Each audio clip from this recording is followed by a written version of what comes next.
Now here's some great news for your Friday. Whale researchers say the new video of humpbacks in Australian waters gathering in large groups and blowing bubbles to help catch their food is evidence their population is thankfully well on the road to recovery. Vanessa Pirotta is a researcher and wildlife scientist at Macquarie University. We call her News Breakfast Whale Woman. She joins us now. And good morning, Vanessa. Always great to chat to you, and gee, a happy occasion as well. Tell us about what you and other researchers have seen in the waters. Well, finally, we have a good news story for the week. Yes. We have seen, or at least citizen scientists have seen, whales feeding in big numbers off the south coast of Australia as well as off Tasmania. Now, there's two firsts here for us in the whale world and for Australia.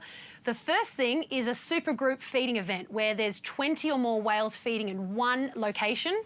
And in this case, last year, humpback whales on their southward migration, because right now they're going north to the warm waters of Antarctica, but on their southward migration down to Antarctica, they were feeding in huge numbers, and this is what we refer to as a supergroup feeding event, and you can see some of the footage now. This is a first, as I said, and this has only ever been seen off South Africa before. Now, the other first that we had in the whale world was the use of bubble nets to feed on their, presumably, krill or fish.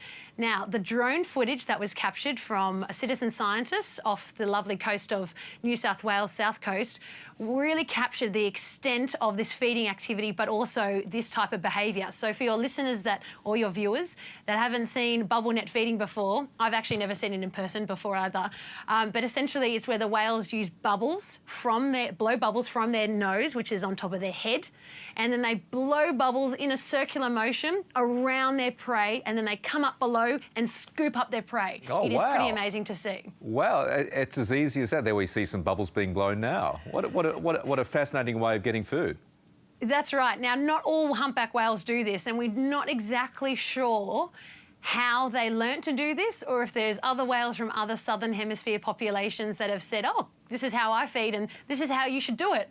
So we're not exactly sure of how that has essentially evolved. But what we do know is that thankfully this population is recovering really well, and thanks to citizen scientists on boats, using drones, all adhering to the regulations that one must do when in Australian waters or in Australia at all, it has definitely shown us a new perspective on this population as they are recovering, which is so good. Which is great. In fact, on that front, I read somewhere this morning, I think, that we could be heading back towards the pre-whaling population for these sort of whales. Are we getting close to that?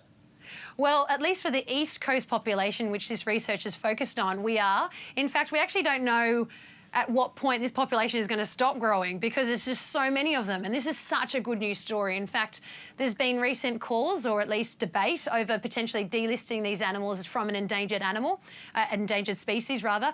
But the good thing is, in Australia, regardless of any sort of protection, they are protected really well, and so Australia should be very proud of that, both federally and at a state level as well as territory level if you're in the NT. Absolutely. Now, these supergroups you talk about, have they been a rare occurrence up until recently?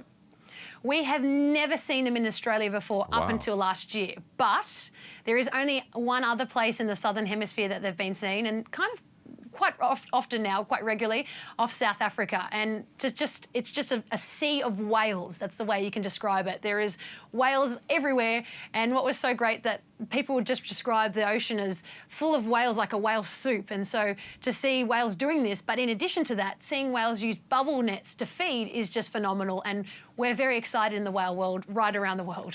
I can tell you're a tad excited, Vanessa, just a small amount. Hey, always great to chat, Vanessa Pirotta. Thank you, and all the best. Thank you.